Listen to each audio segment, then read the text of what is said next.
Okay, here we go. Nice and quiet. Sound speeds, camera rolling. Holding for sound. Last looks. Calling for last looks. And set and action. I need to swap batteries. You know, making movies is hard. Making movies is hard. Welcome to Making Movies is Hard, the podcast about the everyday struggles of being an independent filmmaker.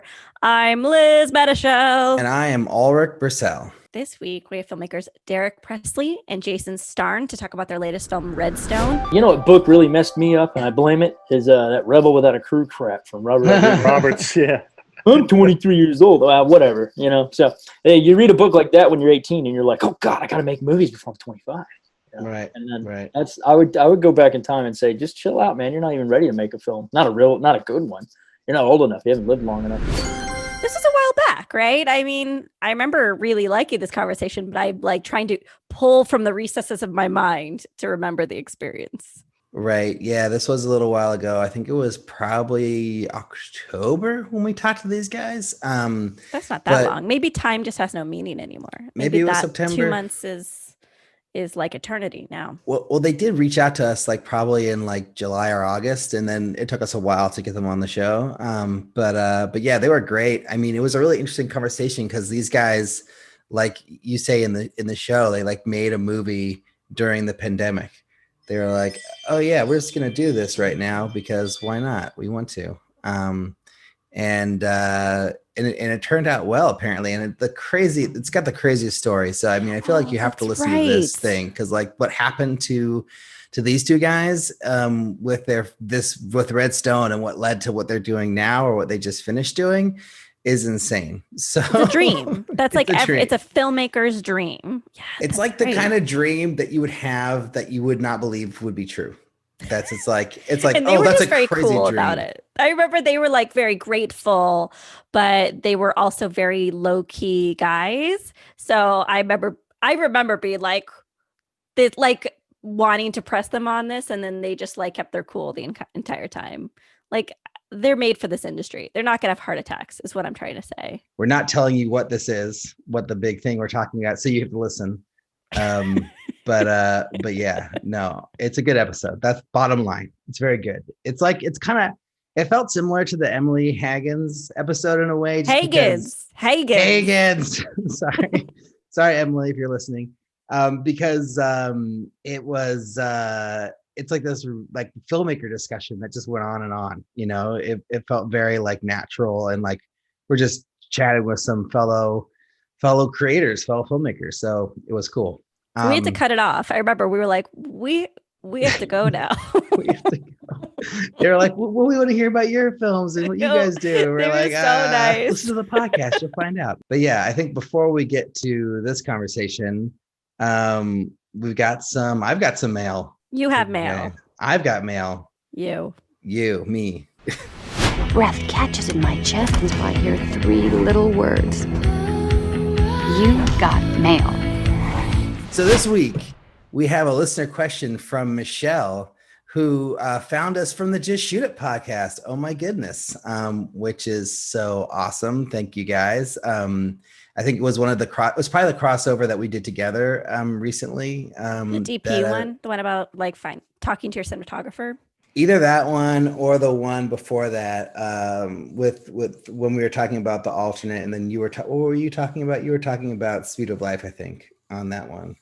I don't remember. I literally don't. I was like, I don't remember. What is with my memory today? Anyway, we can move on. Anyways, Michelle has a question for us, and this is what Michelle had to say. She says, "Hello, I love the podcast. I started listening after hearing you on Just Shoot It a while back, and I've been listening consistently ever since.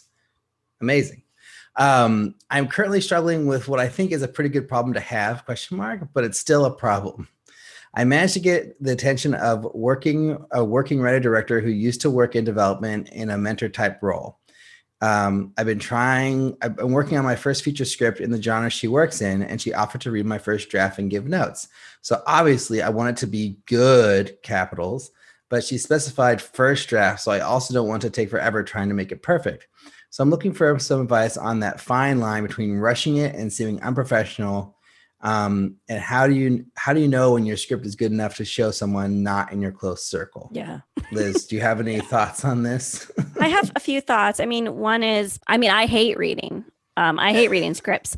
So like I was trying to put myself in the place of this mentor type role, but this is different because it's someone who worked in development who's like used to reading like 8 scripts a day or something. But because I hate reading scripts, I really want someone to send me the best thing they can send me. And at the very least, I would say Michelle should get 1 to 2 friends to read it and just tell her about glaring errors. Because if you're looking for feedback, someone is going to glom onto really obvious things because it's easy to glom onto obvious things. So like check for typos, check for grammatical errors, check for structure notes, so that all of the time with this mentor is used towards substantial feedback. So I'd say if you don't really know like what is the best quality of a first draft is, at least get someone to like proof it. And then if you don't want to send it out yet, because this person is going to judge you, no matter what they say, they're going to judge you on the quality of your work. I would, try to get it as good as possible.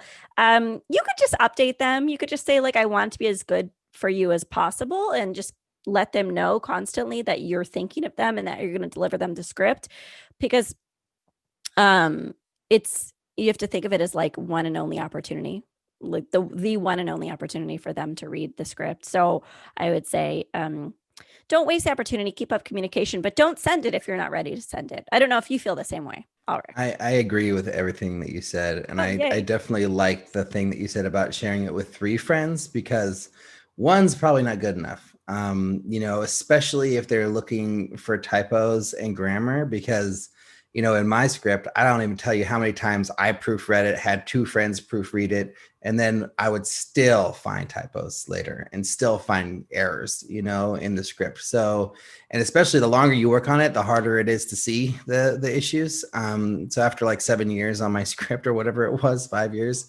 it's just like, it was crazy. But yeah, I would definitely make sure that all the little things are taken care of, because it shows that you care and that you put effort into this and that you're taking this seriously. And it's not like something that you're just treating as a secondary thing, So like fixing the small issues is huge. And then, yeah, I think make sure that there's nothing that's confusing in it, or nothing that's simple that can be fixed. And then I think I would say that if you want to fix something in the script, fix it now, because if you say, here's a caveat, I'm going to fix this later, it's going to taint the whole feedback process. So I would just make sure that whatever you want to do, that you do it. And that obviously it's a first draft, right? So you don't want to make it perfect, but like, I think the big thing should all be in there, and that you should be, making sure that it's polished enough that you're not embarrassed if if they catch a typo or a grammar error, because it's not even, you wouldn't even think of it just as like you being embarrassed. It's more like it's the moment that they can suddenly not take you seriously, and like where they put you here as like, oh, this person's like a really serious upcoming filmmaker or writer or whatever. Oh, they have like 10 like spelling errors in the first 20 pages. Now I don't take them seriously anymore, and that's the last thing that you want, right? So I don't know. I think Liz and I basically are saying the same exact thing. Right. No, but you said it great. I said it great. We're all in agreement. Michelle, tell us what happened. Let us know when you sent the script and how many revisions you made to get it to this mentor. I'd be curious if you listened to us or if you totally disregarded the advice, because we're not guaranteed right, and we'd love to hear what worked out. Yeah, and if you like already sent it before we answered the question, and we'd love to know how it went. Did it go well? Did it go bad? Yeah. And I loved also what you said, just to echo one more time, about checking in with them. Cause like, you don't want to just disappear. Like you want to update them, and then it kind of be hard to like say, oh, I'm still working on it over and over again every month, but like find other things to say within those emails, right? Like update them on other things that you're doing or other progress you're making on different projects if you don't have something ready for them yet. And I'd say you could also appeal to their ego. I actually do mentor a few films, and I do it for the ego. I'm I am ego based as a person, and if they say to me, I want to make it as good as possible for you, and it's really important to me that it's in a great state, like that's a compliment, and it gets you off the hook for delivering that week. So there are ways you can kind of communicate this that compliment people, and that sounds fun. Well said. So if you want to be like Michelle, you can send us a question, comment, or suggestion to podcast@makingmoviesishard.com. Or if you really like the show, you can leave us a review on iTunes or Stitcher or any of the other places you can leave reviews for podcasts. Talk to us on Twitter. Tell us how great we are, or if we need improvement, whatever. If you really, really love us, you can go to our Patreon page and you can, give us $1, give us $5, give us $9, and you'll get one of our fancy enamel pins. And that's at patreon.com/MMIH podcast. And then lastly, you can jump over to our Instagram page. If you hadn't yet, you can like that or follow that or whatever it is on Instagram. And then you can go to the link in our bio and you can subscribe to our YouTube page and watch us on YouTube and watch a video of me scrambling through this copy every week and Liz making hilarious faces that you do something weird. That we'll cut to. This is what I'm doing. That's all I got. Oh, and we want to reach 200 subscribers by January 1st. That's what Liz just said. Oh, I love that. I just wrote it down. Let's do it. Yeah. That's like what? Like 3 weeks from now? Let's do it. It's like 25 people, right? I think we're over 170 right now. Oh, yeah, we can do that. 25 people? Pff, no problem, right? 25 people listen to the show who haven't subscribed to our YouTube, right? People out there. So just jump over. Boom. Do it. And thank you. And I think without further talking or delay, let's get to our conversation with Derek Presley and Jason Starne.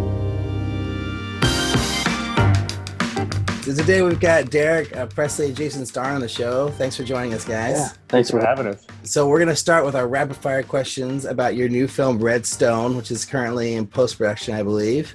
How many days do you guys shoot the film? June 8th to July 1st. Those were the dates, weekends off. So we had an 18-day, I guess 19. We had a drone day that didn't require any actors, but 19 total days of shooting. What was the budget, or what are you allowed to say the budget was? It was an MPA, so it was below 750, but I can tell you it was above 500. And then how long did you guys work on the film from the inception to it eventually coming out? January, I guess. We started, I guess the end of January. So February to, we're actually in sound right now. And so, what is that? What's January now? It's 9 months, I guess. Yeah, we're almost done. We're ready to take it to market at the end 2 weeks now. Wait, let's rewind. Sorry. Yeah, sure. You thought of the movie right before the pandemic started.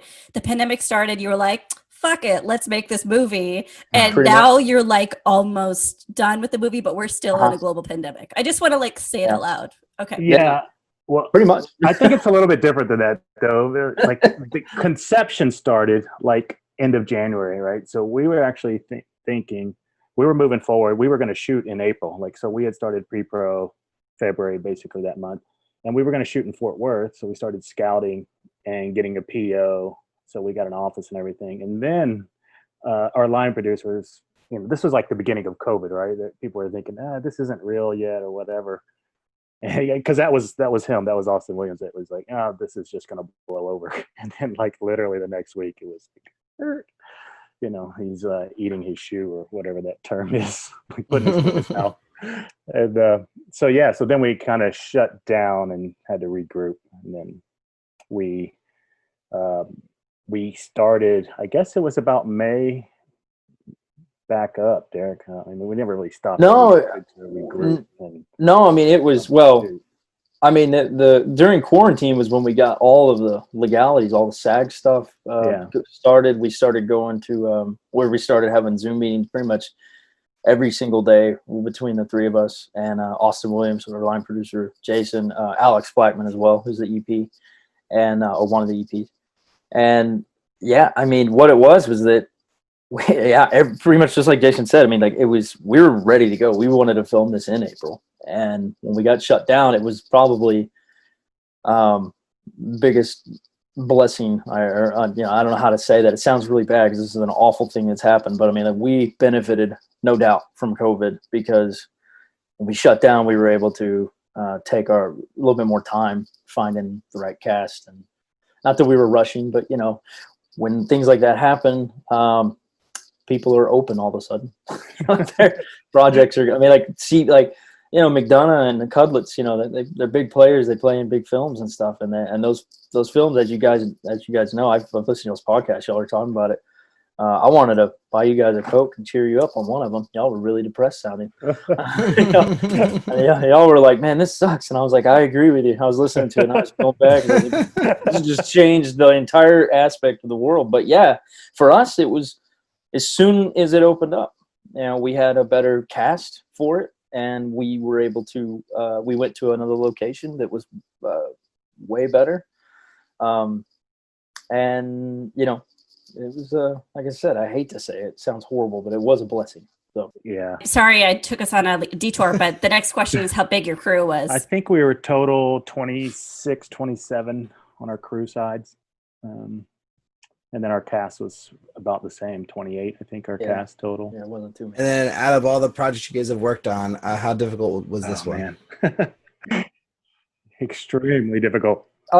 Extremely difficult. Yeah, just simply because juggling the what we were just talking about, COVID, I think it made it, by far the most difficult, most rewarding for sure. But you know, the previous film that we did, we shot a film in November, and that's out. We're selling that one right now. The last November, and so that one was a 12-day shoot, you know, and it was 12 days in the winter in the forest, and I was sick. I had like 100-degree temperature about 4 of the days of our 12-day shooting. It was just, you know, I couldn't talk, and Jason was doing like 18 positions, and you know, our crew was probably 10 to 15 people. Yeah, and I was so wanting to go back to that. Midway through Redstone, I was like, God, I just wish we could do that again, because that was this wasn't as nerve-wracking. I should probably clarify that, Liz. Like, difficulty-wise, I mean, extremely difficult. I would say making the movie wasn't like just like hard to get things together and do, you know, filmmaking.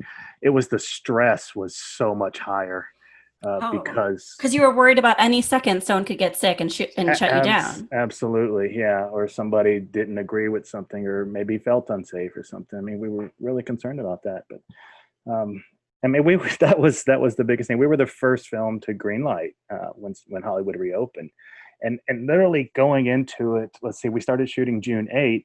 It was Friday the 5th. Where we got greenlit.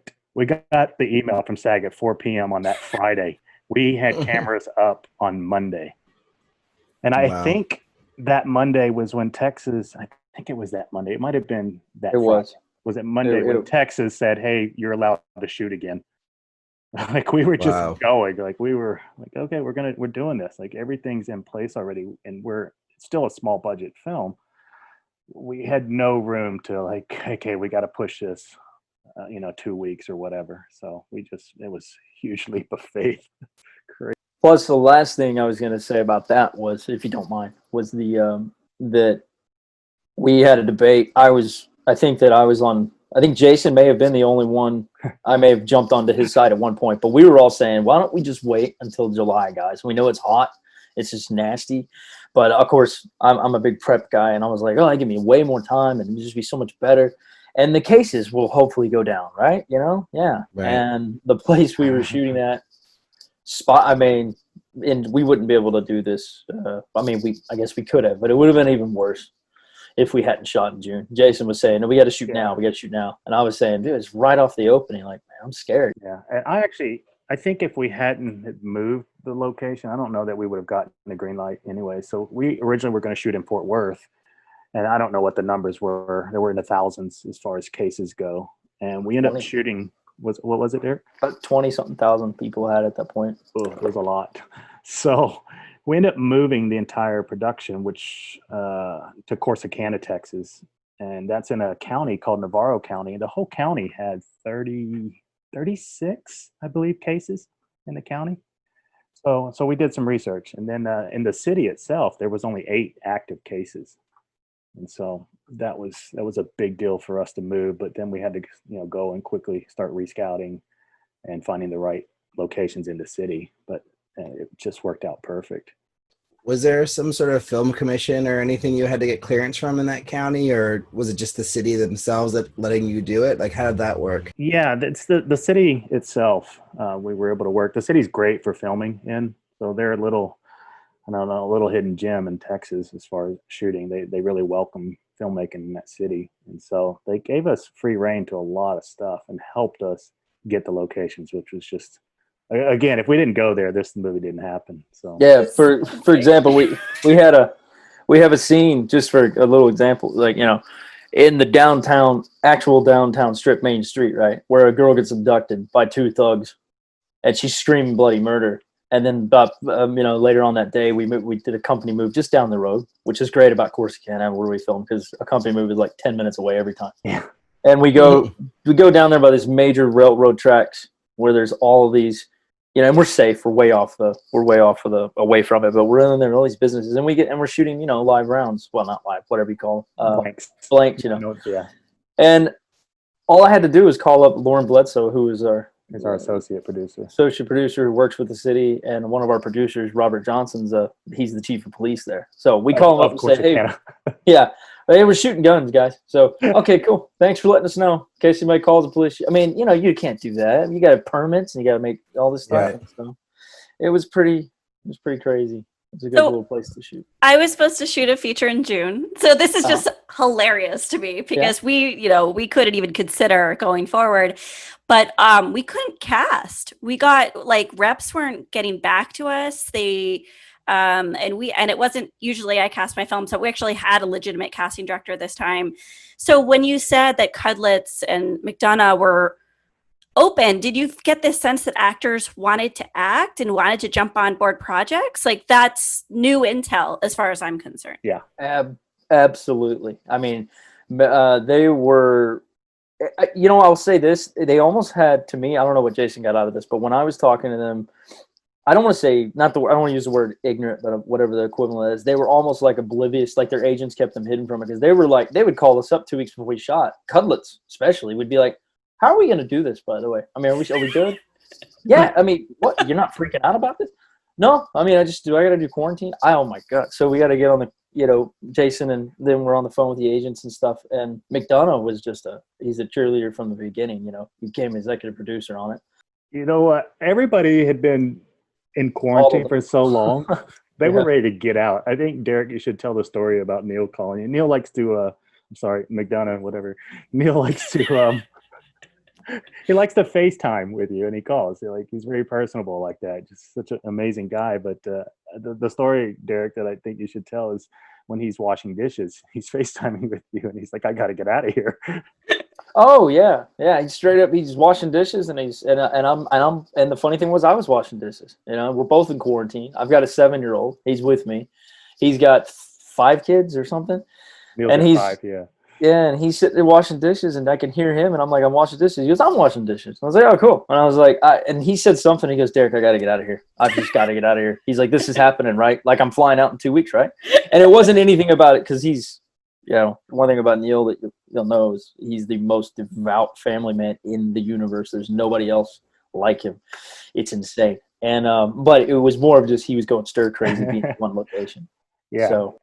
And I think that was another huge blessing for us is crews. Like, everybody needed to go to work. Everybody wanted to go to work. Actors wanted to go act. So I think at that point that they were like, I'm just going to risk it. We're not really that concerned. But then once we put a COVID, like a guideline book together ourselves, because here's the other thing that made us really lucky. This was before SAG put out their own guidelines when we were shooting. So we were in the middle. If we'd have had to follow those guidelines, which we will on the next shoot, it would have cost a lot more money. And it's going to cost a lot more. But our next movie we have more money to deal with it, because those guidelines are really strict and really tough.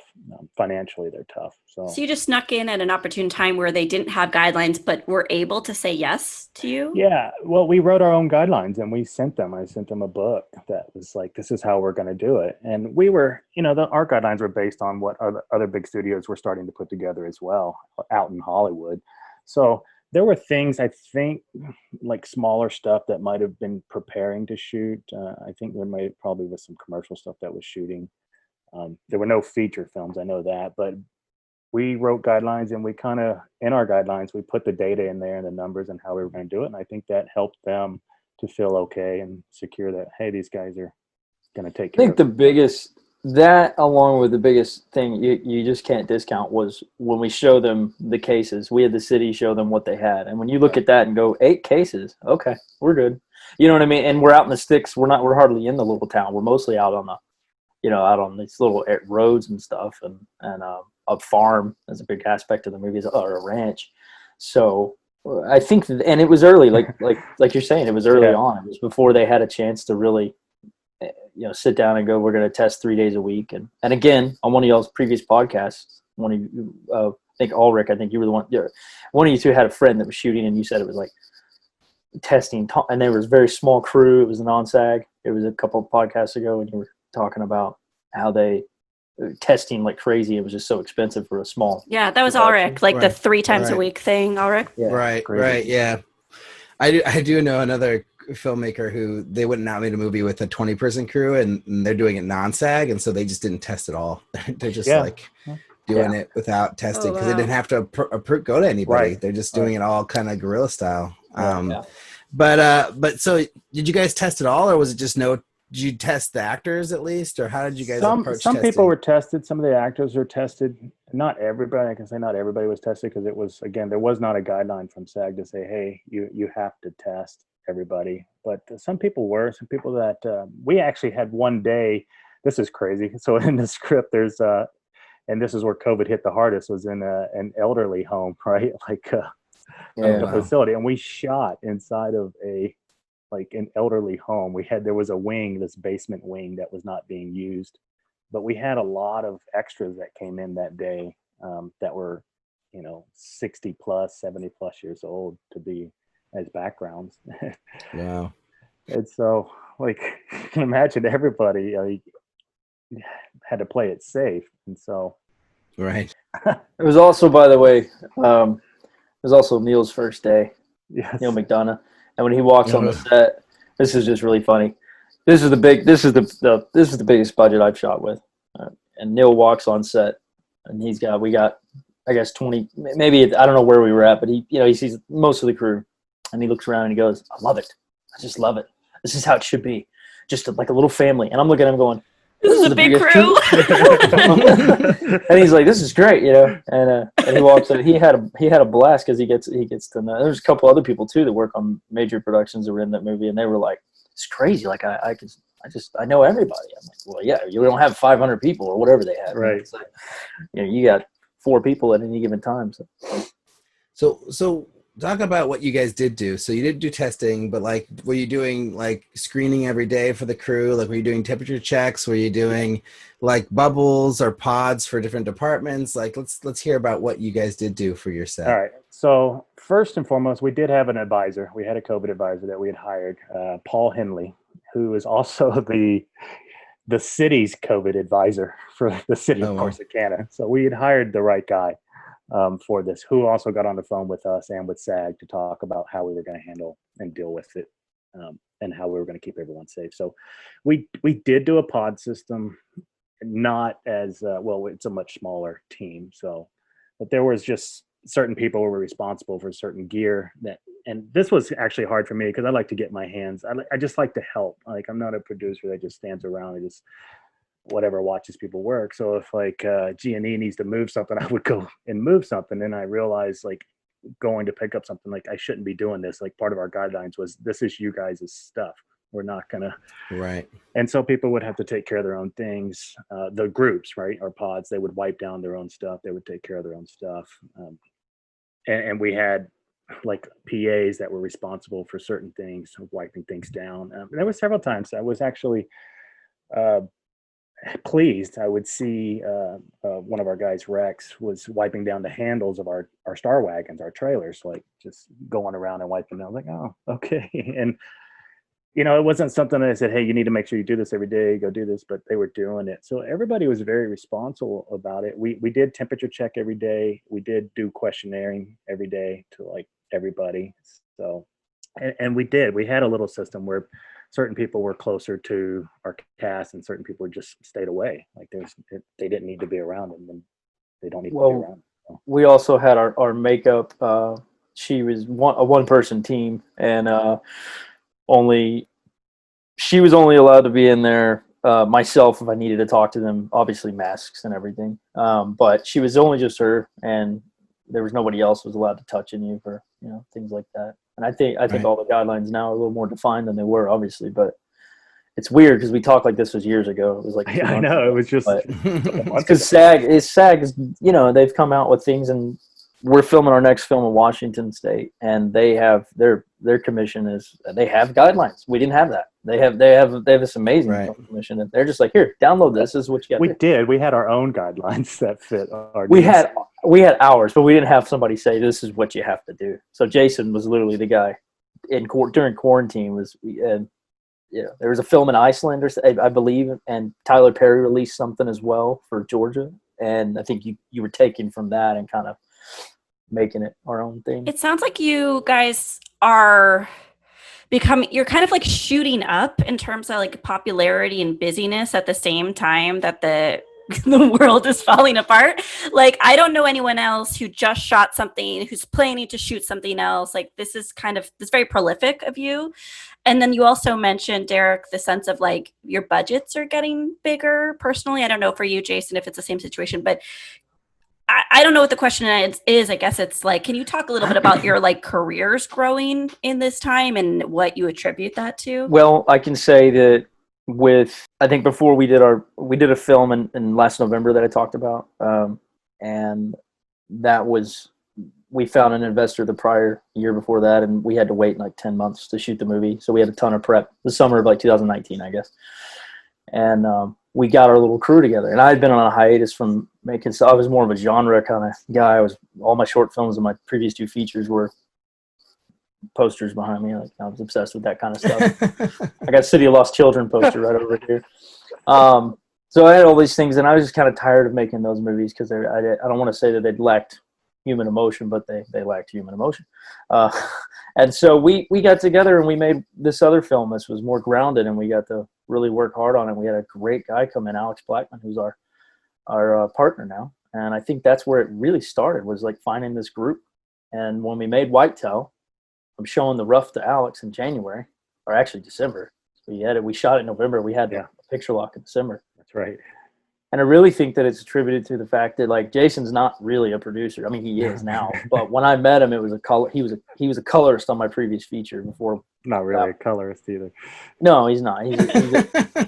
But I met him and I asked him to color the film, and he said, "Well, I really want to I want to do producing more. I want to kind of get out of that stuff." And I was like, "Oh, well, here, And then the next thing I know, he's bringing like 90 different things to the set that there's no way we could have got a codec system. They're doing case studies on Whitetail, this little movie, and sorry, it's a long-winded answer. The point is that started with that little film. It was made for about 100,000.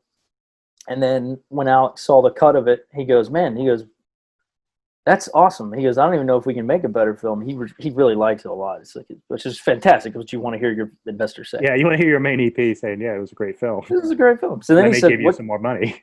Yeah. So what can we do now? And this is before COVID. This was January, so it was really just a little story. And I was like, "Well, I have an idea." I was like, "I'll write it. I'll pitch it to you." And I wrote it and I pitched to him, and he loved it. And the next thing you know, that's Redstone. And Redstone's was that much money, $500,000 to $600,000, somewhere around there. And then, and really the next thing was Neal. It's Neal McDonough, because on set of Redstone, he just said to me jokingly, and I made an ass of myself because I thought he was joking and he wasn't. But he was like, "Yeah, and then the sequel, he could do this." I was like, "Yeah, right. Sequel. This isn't a sequel type movie, Neal." And I keep going, and then I'm like, "Oh," and he says it again. I'm like, "Oh, you're serious? You're okay? All right." So I was like, I don't know if I could figure out a way to make a sequel with this, and not to give away the ending or anything, but I was like, I don't know, this is really weird. But when somebody like that then starts telling you more and more he wants to do it, and he can make the next one, this and that, the bigger, you guys are filmmakers, you're like, "Oh yeah, I can figure out a way to make a sequel." But But I did have the rule with him on this next one. I said it can't be a continuation. It has to be like a spiritual sequel. I'm not gonna give we're still battling with Derek. He still doesn't believe it's a sequel, and it's really not a sequel. I mean, this movie is really like years later, and if you never saw the first one, you wouldn't think anything of it. But if you did see the first one, there may be some nuggets in there that you'd be like, oh yeah, I could see that. So So then you pitch this idea that you kind of come up with Neal to your investor, and then he just says, yeah, I'm all in, let's do it? Or how does it work? We were all in before we had Neal. So I'll back up because I kind of tied the story. He's referring, I think Ulrich's referring to this new one. To the new one. Oh, I'm sorry. Okay. No, that was, Neal was pressuring me to do that. So we're in sound on Whitetail, which is the one we shot before, one I told you about, the 100,000 one. And then we're editing Redstone, and I'm at the sound studio with Jason, and he calls me up with his agent. Neal McDonough, and his agent calls and says, "What are you doing? Get to work." And I'm like, "Haha, it's funny." He's like, "No, seriously, like write this script, the sequel. We gotta, because we want to shoot this in the fall of this year."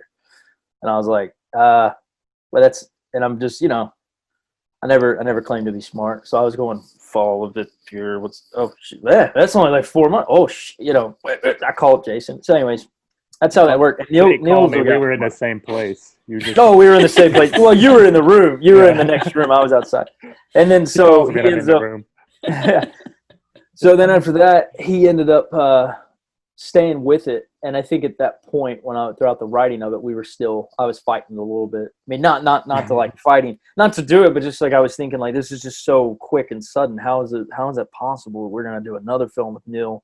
With the COVID stuff, the cases are kind of going crazy, and there's now, and it was Neal and obviously Jason and myself, but Neal was again, this one he's taken way more of a producing role, and he's finding the people and the investors. So Neal's taking on the investment side of this one. We have some people. Some of it. That's amazing. Yeah. This is a miracle. Yeah. What a crazy story. Yeah. It's crazy, but it's wild to think that it's not even been a year yet since we made our first film together, and now we're going into a third film before November of 2020. So you don't know the revenue for any of these movies. So your investor doesn't seem to care. He seems to care about the quality of the storytelling more than necessarily the return, it sounds like. Yeah, I mean, mostly, but I think we know we have a good picture. We already did do distribution on our Whitetail picture, and that had really no big names. And then now you go from that to Redstone, where you have I think we have a great cast in Redstone, and then now with the Boone, it's an even bigger cast who we're throwing around right now. So I think they're just the risk mitigation is a lot lower because of the talent. So with Whitetail, did you guys make your budget back through your distribution already, or is that still in question? Yeah, it's still in question because we just started those deals. So international was signed probably a month ago, maybe. It hasn't been. Okay. So and then domestic, we're actually waiting on a letter right now for that. So we don't know what we're going to get back on it. Our budget was so low, and it's a really good feature. I can't imagine not at least getting our production back. So. Never know, guys. You never know. I know, exactly. You never know. But it didn't matter. I shot my first feature around the same time you guys shot Whitetail, and mine's not done yet. I'm still working on it, but it's basically we're going into sound and visual effects very soon. I'm like just about ready to lock it. But awesome. But yeah, I mean, I feel the same way. It's like, oh, we made it for so little, like, we should be able to get our money back, no problem. But again, like my producer keeps on telling me, it's like, don't count on it, kid. Right. Like, don't count on it. This is actually my job. My job is distribution consulting now. Really? And I just quit my job. We need to talk. I am happy to help you guys. You can be my client. We should talk. Well, but yeah, I mean, I've witnessed the distribution, the releases of a lot of films. And I also did the same pitch when talking to an investor. Such low overhead, name, cast, genre, whatever it is. But unless you get those like large license fees from like a Netflix, a Hulu, a premium cable, or an airline deal, which clearly are fallen by the wayside now, you can't rely on anything. But you have to say those kind of things to investors. You have to say, we're making a good film with low overhead. So we have a shorter runway to travel, right? But But we can Well, talk if you want. Yeah, no, but I also think like with the investors seeing that we were able to produce something, seeing what we were able to do with what little we had, and then going and quadrupling that, and then doing it again and just making that much better of a picture. And then now we're hopefully going to do it again. So Oh my God, I have like 40 questions. But please, Alrik, go. I have a COVID specific question, just kind of going back to Redstone. And wait, and this to be clear, have you shot Boone yet, or are you just preparing to shoot Boone soon? just pre-pro for Boone right now. Pre-Boone, okay. Yeah. So on Redstone, did you guys like what'd you do for food? Like, did you have craft services? Did you do breakfast every day? And then how did you guys do that? Did you have a catering company? Like, what was your process for that? So that was pretty easy. Because we had gone to the individualized packaging for food, right? And that's how you kind of have to do it. So we specifically hired a person to deal with that, and I think there was 2 people in the set for that.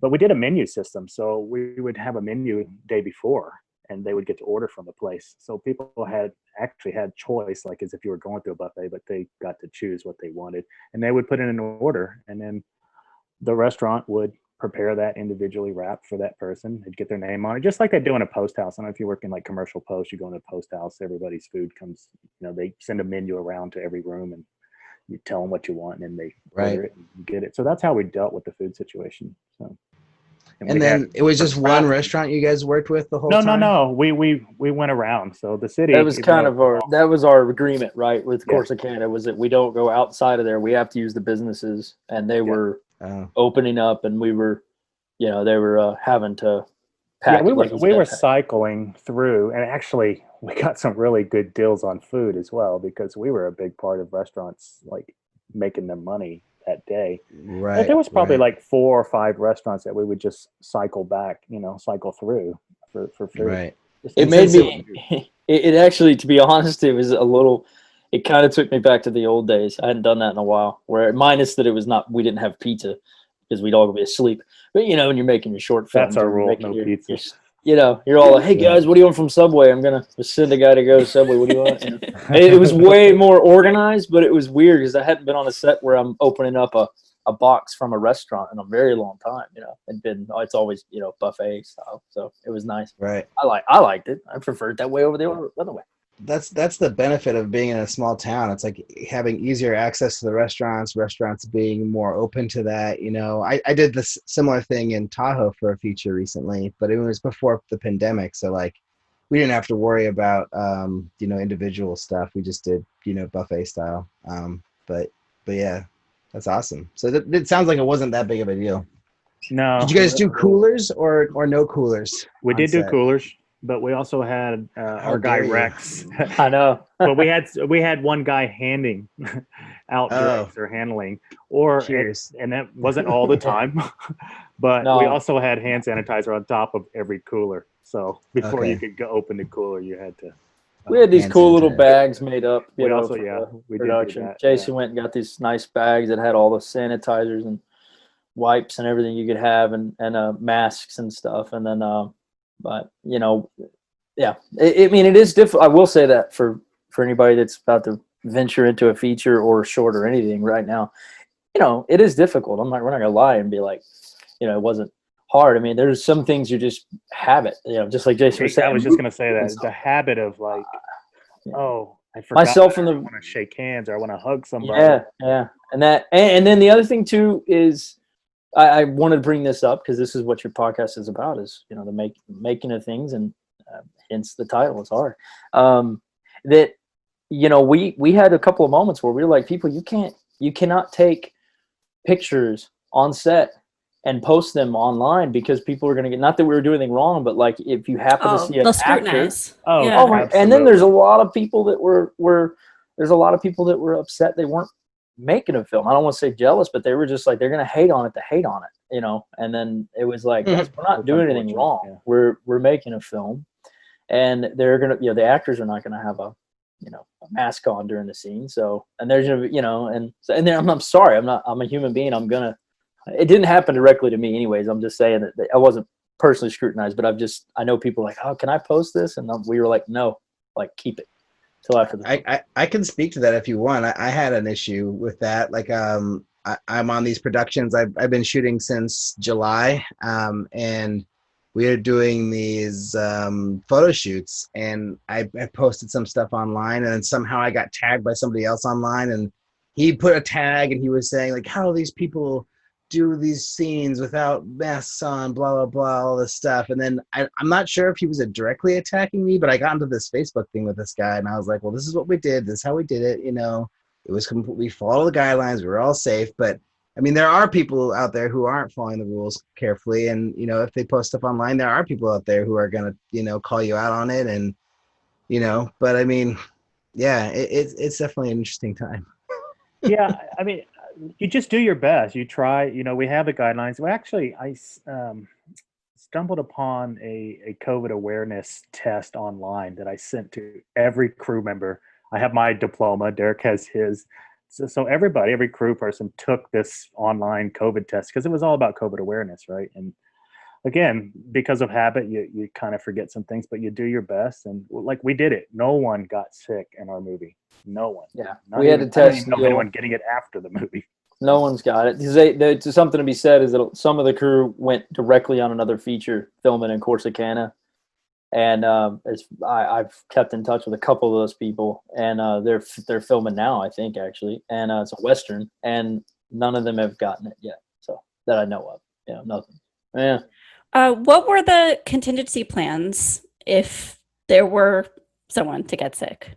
Jason's got a pretty big credit card with a limit on it, so we were just gonna max that out and go. No, I'm just kidding. No, Jason, I'll let you answer that one, man. Man, no, the contingency was to not get sick. We didn't physically have a plan. I think part of producing, and I think just part of making movies, as you guys know, especially indie films, is you just kind of adapt and you go on. We had super responsible people. I'll tell a story about Chelsea Reginald, who's one of our PAs. Yeah, she was PA. She couldn't come back the last week. She called me and said, Jason, I'm sorry, I can't come back. She didn't have COVID. She didn't get sick. She said, my husband's friend's mother got COVID. Oh, so I love Chelsea right now. Yeah. She's amazing. Yeah. So but that's the level of type of person you want to have working on your team, right? Because she was responsible enough to forego her pay or anything like that she would have made for that week. And it was the last week. I think it was the last 3 days of shooting we had. But still, she called and said, so we brought in another PA to fill the role. And that was kind of the contingency. Like if Derek would have got sick, we would have just brought in a new director. Easy. He's so replaceable. You're replaceable, Derek. You hear that? I sat on this hotel room. So. Yeah. I mean, my thing is I told this to our cinematographer, Garrett Schwint, and I told it to Jason as well and myself. I said on this next film, you know, we're shooting up in Washington. I was like, this is a big step, you know, for all of us. And we got, you know, the only people that we can't replace are the actors. Yeah. That's it. If I get it, I'll step down and be like, I'll stay on as a producer, bring in another person. I don't care. No, he could direct remotely, right? So yeah, figure it would be weird, but yeah. Yeah, but we do it, and I think that's how you do it. So put your actors in some bubble wrap, and then put them in a closet when they're not shooting. Let them have some, and that's they're the most important piece of the pie right now, right? Because they're the ones you can't replace. Everyone else can be replaced or can work through remote system or something like that to still make a picture happen. Right. Well, they're also the ones who are most at risk too, because they're the only ones who have to take their masks off. Exactly. Right. So. Exactly. We had a breakdown by SAG. Oh, we had to break down every single scene. We're going to have to do it on this one too. We'll probably start working on that very soon. We had to break down every single scene, and we had to diagram and discuss the actors distancing from each other. If it was in a car, how are we going to do that safely? If it was in a scene with this, I had to actually say, okay, the over-the-shoulder shots on these. And we're big storyboard, people, so we storyboard our stuff. And so I could just take the storyboards, and I didn't give it to them, but I could look at it and go, oh, this is an over the shoulder, and we'll shoot it 6 feet apart, and you depth of field or whatever the term is, like that. And we had to tell SAG that every single scene, well, this person, actually, I had to change things, and we already did it in this. I was going to say that. So, script was actually rewritten on several parts of the film because of this. So if you think about doing like a stunt breakdown for SAG, where you send your stunts over, and then they send it to their stunt guys to break it down. It was the same thing. So I'd tell all the filmmakers that are listening, watching the podcast, you guys, is prepare to do that ahead of time if you're going to try to go for a SAG film. Take your scenes, and the ones that are not like social distance, where you have maybe 2, 3 or more actors, and figure out different ways to shoot it. So you can do like a forced perspective or something, or maybe you're going to do VFX where you're going to split and shoot one actor and then another actor because it's a lock camera. It's a little bit easier to do. And do that, because we had to do that. I mean, also just the smallest details as well, that you can, a kissing scene, try to figure out a way. I mean, we're lucky because I'm not very good at writing romantic stuff. So everything there's not a lot of touchy feely stuff in the things we've done lately. It's just a lot of people shooting people from far away. But no, I mean, seriously, it's one of those things where I had a scene in this new film, and it takes place in a city market. I wasn't even thinking. I'm writing this just a few months ago with Neal. Neal. Oh, I forgot to say that. Neal's the co-writer on this script. He wrote it with me. Oh, wow. So we're sitting there, and we came up with this idea, and we didn't even think about it till like just a couple of days ago. And I was like, oh, we can't shoot that. And we're like, what? Oh man, COVID. I mean, you just don't think about it. It was a raffle at a city fair. A big crowd, 100 people. Bunch of people. And I was so happy though, because I was like, oh, that's good, because now logistically, we don't need to worry about that. That's great. So now we cut all that out. Yeah, it's completely gone. Little things like that are just crucial to the SAG. In Redstone, there was a scene where a person was supposed to get suffocated with the hand just going over the person's mouth, and fleshy, he puts his hand over the mouth and suffocates this guy to kill him. And we just Derek said, well, we'll just shoot him. So it was like,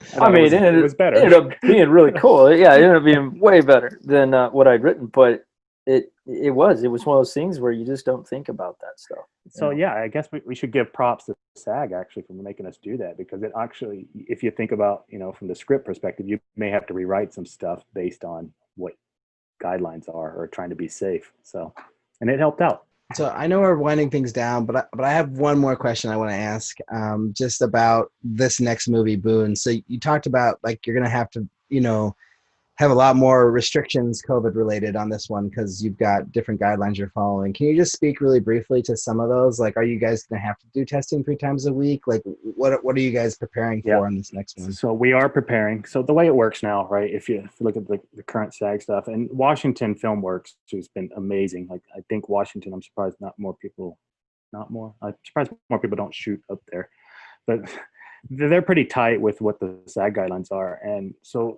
just like the pods, they call them zones, right? You like your zone A people will test. Those are the ones at highest risk, the ones that are working with the actors, the ones that are closest. Those are the guys that will test 3 times a week. And then you've got your zone Bs, which will be the 1 time a week.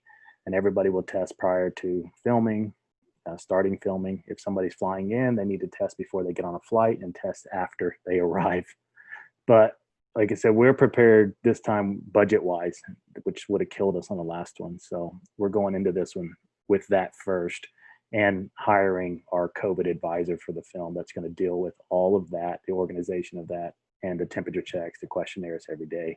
Just the COVID police that's going to be on set. So. Do you have an idea of what budget that's going to be, or what part of the budget that's going to be? Like how much? 50K. Whew. Yeah. And what's your crew size on this one? Like 30 or something, or a little less? Trying to stay less than 30 or right around 30. Derek smiles because it was higher at first. But I always come back to Derek and say, got to mitigate risk, buddy. And then he's like, well, I wanted a longer. I mean, we had 19 days on Redstone. We had we had 3 double-digit page days, and it's we don't want that again. Yeah, we don't want to do that. So I was like, 25-day shoot, and Jason's like, 20. I'm like, 22. Yeah, all right. We'll go at 21. 20. Yeah. 3 more days. Well, this has been really genuinely a good conversation. I don't say that every time. So let's dip into our final 5 questions. These are like the long view questions where each of you would answer with regard to your career and your emotions. Okay. So both of you, what's the first film you ever made, and how do you feel about it now? Jason, you want to go first? Yeah. You want me to go? No, I'll go first because mine's easy because I've never. So my career, and I actually have a full-time job, which is nuts because I'm also producing now. But I've been working in industry since the '90s, and I'm traditionally a 3D animator. So I made an animated film, short, 30 minutes long. They were actually episodics. That was my first. That was mine. So, and I actually have a feature in the works right now that we just finished the animatics on, and we'll go into production with it at some point, probably 2021. So it's, I don't know, those actors, you can tell them what to do and they do it and they don't get sick, right? Because they're just animated characters. So that's an easy thing. So yeah, for me, it's easy. Derek? When you say first film, are you referring to feature or short? Doesn't matter. Whatever you want, however you want to answer it. All right. Well, the first short I ever made, I think, was two action figures that killed each other, and then my mom walked in. She made a cameo. That was like in the '90s. But my first feature was called Cronus, and it was a sci-fi fantasy. And I think what I took away from that, I like I said, I grew up idolizing guys like Terry Gilliam and Jean-Pierre Jeunet and Tim Burton, these guys like that. And I think what I learned from that was how to do the visual side of film, color schemes, storyboarding, putting it together, having some sort of consistency, in the images, not just, oh, we're going to shoot this wide now, having an order to it. And I look back on it with, it's kind of what helped me get to these guys here, Jason and stuff. We met on Cronus, on that film. So. And that was shot 8 years ago. I colored Cronus. I was a colorist on Cronus, and that's how we. Yeah, he was. He was a colorist on Cronus, and so and the shuttle. That was the first feature that I did. I mean, I made one in the when I was a little bit younger than that. Do you guys familiar with Panasonic DVX 100A cameras from back in that day? Yes. Like one of the first. Very. Yeah. Yeah, that was one of the first things I used back in whatever film school. Yeah. It was. I had one. I bought me one of those, and we went down into the. I don't want to say sewers. There was like these underground tunnels in Dallas, and I spent like 3 months on my shooting this really weird little feature. And again, it was because those have set lenses, I had to buy I bought a wide angle lens adapter so I could do like an 11 to 12 millimeter kind of look like a Gilliam or a Malick movie. And went down there and spent months shooting that one, and it came out and it sat there in an editing base. No one's ever seen it. In fact, I don't even know where it's at. But that was the first feature. You're working on it, and it teaches you a lot what not to do. And that's what I took away from Cronus as well, was what not to do. What's the best filmmaking advice you've ever received? I would say so far that, and it's so cheesy, but it's so true, which is you're only as good as your last film. When I think about that term that I was told I think it means that you got to take every single second you're on a movie set, you're extremely lucky. I mean, it's a mixture of luck and hard work, but if you really think about the process of filmmaking, if you think about how much money is put into it, even $100,000 or $50,000 or $20,000, that's somebody's money. That's especially in the indie world, that's an investor's money. That's their personal money, whether they inherit it or whether they work their butt off for it. And if you think about consistently trying to do this as a living, you can kind of get a little depressed about thinking like that. Like, man, this may be the last film I ever make, and it very well may be the last film you ever make for a variety of reasons. I know I'm going dark here, but it's true, And so when they say you're always good at your last film, it's like I always pretend, and I told this to my cinematographer on Whitetail, and I told it to him on Redstone the first day. I said, okay, after this film, you and I are going to be taken out to a field, and we're going to be beaten to death, and we will never live again, and this is the last thing we're ever known for. And after he said, man, you're really fucked up, Derek. I said, yes, I know, but you get what I'm saying, right? And he's like, yeah, you could have just said make a good movie. I was like,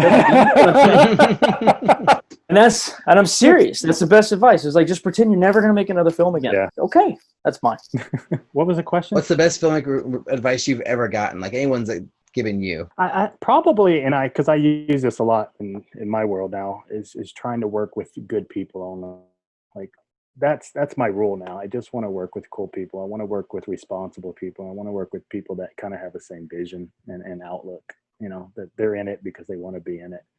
And so I think Derek's that guy. I mean, he and I, after Cronus, we didn't talk for years, and then we reconnected on Whitetail and now Redstone, and now we're partners. I mean, we're going to do this thing big now. But and if I hadn't seen or worked with him on Cronus and then just seen his attitude and going forward and then working with him on Whitetail, I don't know, we wouldn't be here today for sure. And so I kind of have that rule. And with all the people that I work with and work for, we're all kind of like that. Neal's like that. So I think he sees it. He sees it in us. We see it with him. So we both kind of trust each other, even though we just met on a movie set 3 months ago. I call that the asshole test. Yeah, I'm totally on board with that. Yeah. What are your goals as filmmakers, whether they're monetary or award-wise? Like, what are you shooting for if you can think beyond dying in a field and being put out to pasture? Oh, well, that was my answer. I just don't want to be put out in the field. When I was younger, it was making those movies like I said, Cronus, and there's another horror film that I kind of made. But those films, those movies were. I want to be definitely. I've never cared about being famous or any of that stuff because I'm too pessimistic to believe in that stuff. But I have always thought I want to make good movies where people see them, and that's what I care about, And the older you get, you realize, man, I think at this point my goal is to make films that I love, and I just want to be able to pay the rent doing it. I don't want to have odd jobs in between. I want to be able to pay the rent, keep the lights on, provide for my son, provide for my family, and be able to make narrative films. So, and that's asking a lot, as we know, but that's my goal. That's it. Yeah, I will. I'll say this because people don't know Derek, and I know this guy now. He is very genuine when he says that, because most guys might say that, but then they really want to get these $20 million, $30 million budgets, get an Oscar, be known, and he's like, I just want to make good films. And because we go back and forth on this sometimes, because I look, I'm like a serial entrepreneur. I want to make films, but I also want to make producer money because I know we need that. That's so that all. we can go That's forward and okay. make more. Yeah. Yeah. Yeah. I'm a producer. But I want to keep doing it. And the only way to keep doing it is if we can sell them. Right. And so Derek and I have to, we have to come to arrangements or agreements on stuff. Like it'd be great if we had this person because this person brings this much weight. And maybe they're not as good as an actor as you wanted for this role, but let's look at the long term. Like this is what they'll cost us, and this is what we might be able to get from that. So that's the way I look at it a lot. But I'm also an artist myself. So, and my background is graphic design, 3D animation, and visual effects. And so I've been behind the scenes for so long. And one day I think I want to direct something. Derek and I have talked about that. And that's why we have this little company now. And I'm not in a hurry. I'm going to help him and we'll go forward from there and see what happens. So is your goal more of like the Brian Grazer path? Is that where you see yourself in 20 years, God willing, or whatever? Yeah. I don't know. Maybe. I see your Top Gun poster, so I kind Yeah. of like get a sense for you as a producer already. I'm like, okay, I see where you're headed. That's my funny story about this poster. So it's an original Top Gun poster, and Top Gun. I was growing up. I grew up with Top Gun and Tony Scott, and I wanted to be a pilot after watching Top Gun. I never wanted to make movies at all. Oh, that's funny. I just wanted to be a pilot. My dad was in the Air Force, but when we were in Corsicana, there's this little funky shop downtown, and my daughter was there, and she went in there, and she knows I'm a Top Gun fan because every time it's on TV, I'm watching it. And my wife will walk in, she's like, "Oh my gosh!" So my daughter said, "Hey, I got you this poster," and at the store, I was like, "Oh, that's cool." And so I talked to the owner of the store because it wasn't framed yet, and she had it framed for me. And so when I go in there to pick it up, I had to pay for it. I thought my daughter had bought it for me, but she's like, just put it on hold for me. So Oh, that's funny. I had to get it. But no, I don't know. I think I'm a good producer. I'm just a business-minded guy, and I kind of try to see the big picture of everything. So what's good about Jason is that he has that side of him that is he is a producer now, but he started from the creative, and he he's a smart guy, so he could pick up on all the things that I can't do, like all the paperwork and things like that I'm like overwhelmed, and he knows how to do it. But at the same time, he's not the guy that's just looking at how to make money. He's also like, well, it's got to be good, otherwise. I mean, he straight up told me, I don't want to do it if it's not good. Well, not just that, but also too, he wants to make sure that he not just likes it, and then it's good. Because you could look at a script and go, well, I don't like it, but I can tell it's a good script. And he just doesn't want to do it if he doesn't want his name on it and it's in his style and way of doing it. So it's like we're all making the movie. We're just different positions, but it's all of our film. We don't ever refer to it as Derek's or Jason's. We say it's our movie. So next question, if you go back in time, what's one piece of advice you would give yourself? Mine would be don't have I guess don't make a deadline, and don't pigeonhole yourself as a certain director. Like I'm gonna be completely transparent and like honest here, just throwing myself under the bus. But I think in my 20s, I was consciously making a decision to make only these type of movies, and it was just I would never make any other kind of film. Like I don't want to, even though I absolutely I grew up loving westerns. I grew up loving these dramatic films, thrillers. Some of my favorite movies. But I always wanted to make these science fiction, fantasy, surreal type movies with big epic, set designs and color schemes and budgets and all wide lenses and all this kind of good stuff. And I would sit there and tell myself, no, cannot do anything else. Even if I had a cool idea, even if I had an idea pop up in my head, I wouldn't write it. I'd be like, I'm not gonna do that because it's not me. And I was like, who the hell are you? You're nobody, dude. You know what I mean? Like, just be creative. If you think of a really unique idea, if it's a romance movie, and then write it. If it's a good idea and you really want to, see it written, then do it. And don't sit there and tell yourself, I have to make it by the time I'm some odd years old. What book really messed me up, and I blame it, is that Rebel Without a Crew crap from Roberts. Yeah. I'm 23 years old. Whatever, So hey, you read a book like that when you're 18 and you're like, oh God, I got to make movies before I'm 25. Right. And then right. I would go back in time and say, just chill out, man. You're not even ready to make a film. Not a good one. You're not old enough. You haven't lived long enough. That's why I'd say give yourself some time. Don't rush it. Yeah. Don't rush it. Yeah, I think that's interesting, Derek, because something I see from you is like, and probably happens to a lot of filmmakers, and that's kind of my advice. Don't be too hard on yourself, right? Like, you can always rebound. You can always pick back up. You can always get another chance at something. And so if you end up doing something that you don't like, well, just do it again and do it better. And so, because you can do it, you have the opportunity to do it better. And I think that's where Derek's getting at there. And I think that advice from Robert is like, I think that's the best. Just go out and make a movie. Go do it, because that's what you just don't know until you do it. Final question: is making movies hard? Oh my gosh, yes, it's extremely hard. It's not hard at all. What are you talking about?